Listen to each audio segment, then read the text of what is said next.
Hey guys, how are you going? It's your M.K.S here, back again with another video. Hope everyone's well. I hope you checked out part one. If you didn't, please check it out. Anyway, hope people out there will enjoy it, especially those who are interested in dyslexia, obviously, in the positive side of dyslexia and what dyslexic people can do. So as I said in part one, I'd love to connect people together from the dyslexia community, individuals, organizations, groups, or whatever, even businesses owned by dyslexics, organizations like Made by Dyslexia, Dyslexic Advantage, and so on, to work together. Those who want to see a positive side of dyslexia, like pro-lexia or whatever, positive dyslexia and that sort of thing. So yeah, hopefully to come together as one sort of group or one sort of place, so that people who want to know about dyslexia or want to find positives about dyslexia and be encouraged and inspired, especially those with dyslexia, obviously, or the families, or those who are interested in how dyslexia can be a disability, but also can be an empowering thing at the same time. So how to turn it around. But obviously, I imagine those with dyslexia or the families of dyslexics will be most interested. But maybe like teachers or people like that who want to empower their dyslexic students. As I said in part one, also, I mainly hope to empower people from Africa and Asia and developing countries and colonized countries, because I'm an anti-imperialist, and also hope to help the poorest amongst us, the poorest people, the most disadvantaged, and that sort of thing. So, like, I'd love to, for instance, if these videos ever become monetized, if I ever manage to grow my channel enough and people support my channel, but on a serious note, if people do support my channel and it grows enough or whatever, I could donate some of that money, if I make any, as I say, towards things like dyslexic entrepreneurs in Asia and Africa and Ireland and other countries that are colonized or went through lots of bad things. I want to help them out to make up for that kind of thing. Anyway, I'm going to try and crack on my list. I don't want the video to be too long, and I do want to cover some points, so I hope you will enjoy them. So I'll say this is continuing on from part one. So here goes. So number 11, I would love to celebrate and support and encourage more, celebrate those who have already achieved and support more dyslexic people, like dyslexic projects such as dyslexic YouTubers, inventors, innovators, ideas people, creatives,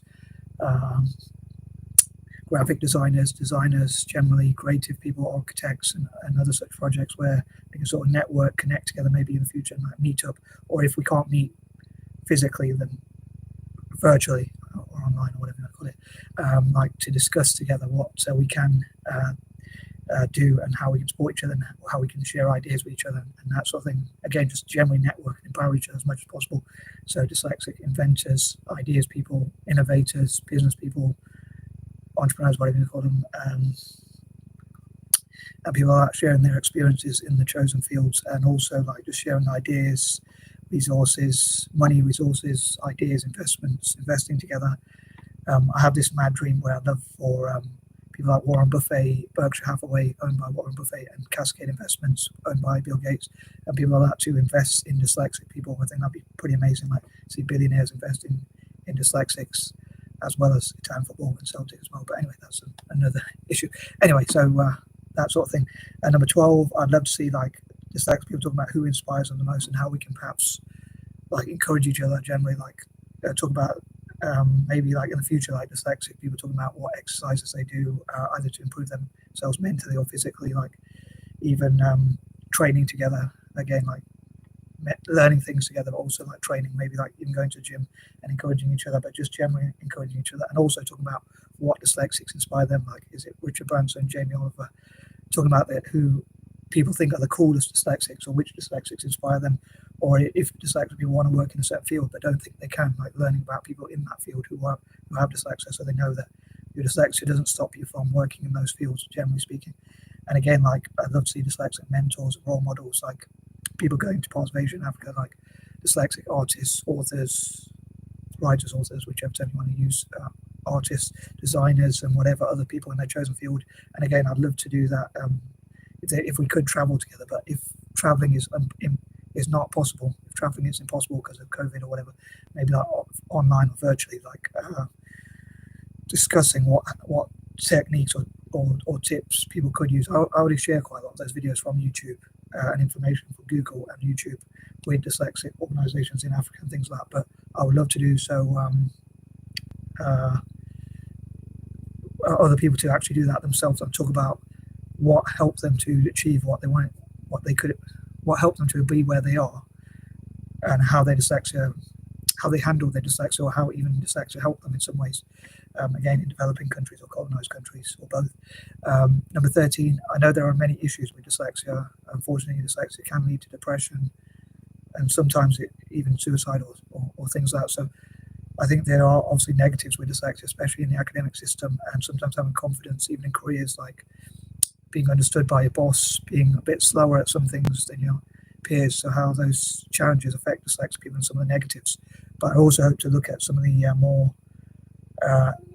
number 14, I hope to look at the positive ways dyslexic can solve those problems and how dyslexics can solve problems. It's one of our strengths. Again, I hope to come to that in more detail, but one of our strengths is solving problems. So it'd be great to see how dyslexic people could solve those problems. Number 15, I would love for dyslexic people, including parts of Asia and Africa and Ireland and around the world, to talk about what their aspirations are and what they think prevents them from reaching those aspirations, what they think could help them to reach those aspirations, so that more dyslexic people can achieve and become entrepreneurs, contribute to their economies, especially in places like, say, in Nigeria or Kenya or all over Africa, or all 54 African countries, and also Asia as well.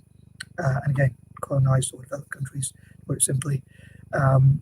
And yeah, how they can achieve those dreams and how we can network together and, as I say, be a one place, sort of place where people can sort of discuss things together. Number 16, I'd love to discuss what are the best ways to teach or train or raise the confidence of dyslexic people. For instance, so that teachers or parents, teachers, or whatever of dyslexic people can sort of say, this is how I can, so they can learn things about how to empower their dyslexic students. So, for instance, if someone in Malaysia doesn't know as much about dyslexia, but someone from another part of the world will say this is the best way to teach dyslexic students so they can learn in the best way possible to reach their full potential, basically. So looking at what are the best techniques to teach and train and raise the positivity and confidence and inspiration of dyslexic people. Number 17, I'd love to celebrate dyslexic inventions, innovation, ideas, creativity, again, inventions, and also investors, but also things like storytellers, and how dyslexics have a good imagination. Many people say dyslexics are creative and have a good imagination. You can think what other people can't think, and basically think outside the box. So how dyslexic people can be story writers, and that sort of thing. Number 18, I'd love to look at all the a list of the positive traits or attributes dyslexic people have, and also how to utilize those strengths. And again, like looking at famous dyslexics, which I've talked about before on my channel. But again, you can see loads of stuff about that on Google or on YouTube. Like read about it and see and listen to famous dyslexics, or hear about lists of famous dyslexics, and also like how they did what they did, and what famous dyslexics in their own words, and how they achieved what they did, and like how that can inspire other people, how they can inspire other people, like seeing people who have the same condition as them but have done well. So never using dyslexia as an excuse to not do well.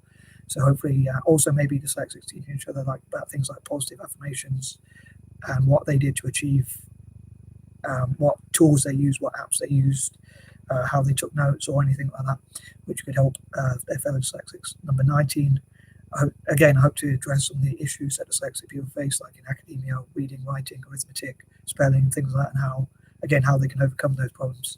And number 20, again, dyslexic people who have done well, the older ones could teach some of the younger dyslexics how to achieve what they've achieved, or at least some of what they've achieved. I think that covers everything for now. So as ever, please let me know what you think. All comments welcome. Hope you keep them polite. But for your speech and all. And I am out. Peace out.